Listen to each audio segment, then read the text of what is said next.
Apa arti hidup? Apa tujuan hidup kita? Semua orang memiliki tujuan hidup yang berbeda-beda, karena hal ini sangat subjektif dan sesuai dengan pengalaman serta pembelajaran dalam hidup kita masing-masing. Namun seringkali kita dihadapkan dalam dunia ini untuk hanya berfokus pada hal-hal duniawi, yaitu harta, tahta, dan wanita. Harta berarti tentang kekayaan, baik itu adalah kekayaan intelektual maupun kekayaan dari segi materi. Namun biasanya hal materi merupakan hal yang dapat dilihat secara nyata, dapat dihitung jumlahnya, dan dapat meningkatkan taraf hidup dan gengsi seseorang. Sehingga tidak heran bila mana segala cara digunakan oleh banyak orang untuk mendapatkan harta duniawi. Entah caranya secara rasional, sampai agak menyeleneh, sampai nyeleneh banget. Mereka tidak mempedulikan konsekuensi jangka panjang maupun dari segi apakah hal ini merugikan orang lain, merugikan diri sendiri, atau merugikan keluarga terdekat mereka. Mereka buta dan hanya mengejar materi, harta yang kelihatan. Yang kedua adalah tahta. Untuk mendapatkan harta yang lebih banyak, mereka mengejar tahta atau kekuasaan. Lalu yang terakhir adalah wanita. Apakah wanita ini berarti khusus kelemahan dari cowok saja? Jawabannya tidak. Hal ini berkata atau membahas terkait hal-hal biologis, seperti makan, seperti keinginan hidup mewah, enak, malas. Tiga hal ini sebenarnya bila mana dimiliki dengan cara yang baik, dengan porsi yang benar, sebenarnya tidaklah berbahaya. Namun seperti yang kita ketahui, semua yang berlebihan itu akan berbahaya. Seperti halnya uang. Uang tidaklah berbahaya. Namun bila mana Anda sampai dikendalikan uang, hal tersebut akan menjadi berbahaya dan masa depan Anda akan dituntun oleh dorongan yang tidak dapat dikendalikan. Ibaratnya seperti belenggu yang akan menarik leher kita atau menarik hidung kita seperti sapi yang diarahkan oleh petani di bawah sesuai dengan keinginan orang ataupun harta kita. Makanya ada peribahasa, bila mana hatimu ada pada harta, maka Anda akan mengalami banyak masalah dan mengalami banyak kekecewaan. Mungkin saja Anda akan mendapatkan kenikmatan dan kesenangan duniawi, namun hal tersebut akan rapuh. Entah diri Anda akan hancur, atau Anda akan menjadi alat untuk menghancurkan orang lain. Dalam hidup ini, semua orang ingin keamanan. Namun setelah mereka mendapatkan rasa aman, rasa cukup, mereka akan mulai belajar dengan melihat, memodel orang lain.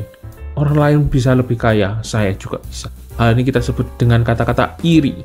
Iri bila mana terus berkembang, bila mana tidak bisa tercapai akan menjadi dengki.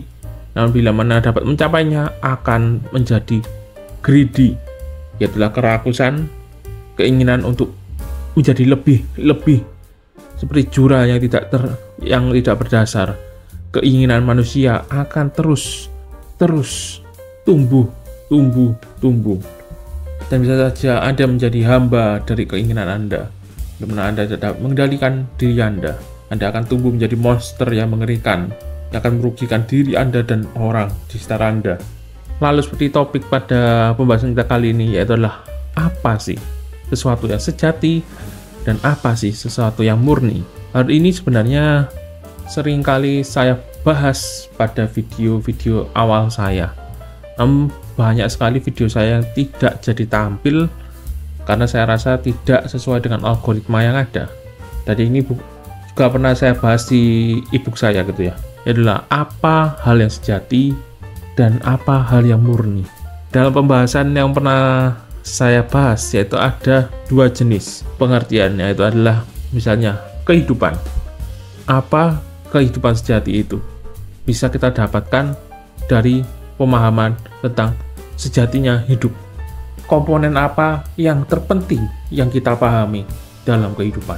Hal ini tidak ada salah benar, karena hal tersebut akan relatif sesuai dengan tahap di mana Anda mengerti, memiliki pemahaman tentang apapun yang ingin Anda lakukan di dunia ini, baik bersifat materi karena kita hidup dalam hal fisik, maupun bersifat hal spiritual atau rohani yang seringkali kita pelajari pada agama. Namun lebih baik bila mana Anda dapat menyeimbangkan keduanya dan dapat dikatakan sebagai hidup yang berspiritual dan berketuhanan.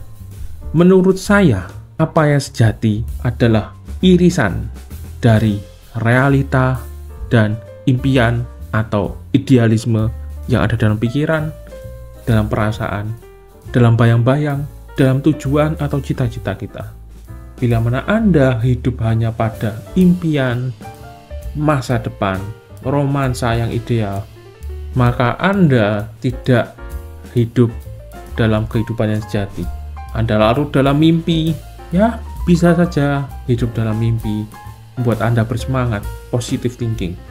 Bisa saja membuat Anda kecewa karena Anda memiliki ekspektasi yang di luar nurul, terlalu hiperbola dan tidak dapat dicapai.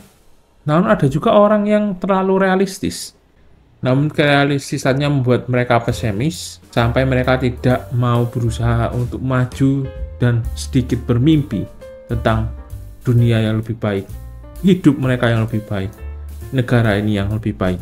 Apa yang sejati sebaiknya adalah keseimbangan antara realistis dan idealisme. Di saat Anda mengetahui bila mana realita yang Anda lihat dipengaruhi oleh subjektivitas idealisme kita secara individu, maka kita akan lebih bersyukur, lebih legowo, lebih menerima apa pemahaman kita saat ini. Kita tidak akan ngomel-ngomel dengan orang yang memiliki pemahaman yang berbeda dengan kita, karena kita memang berbeda dan tahapan kita berbeda.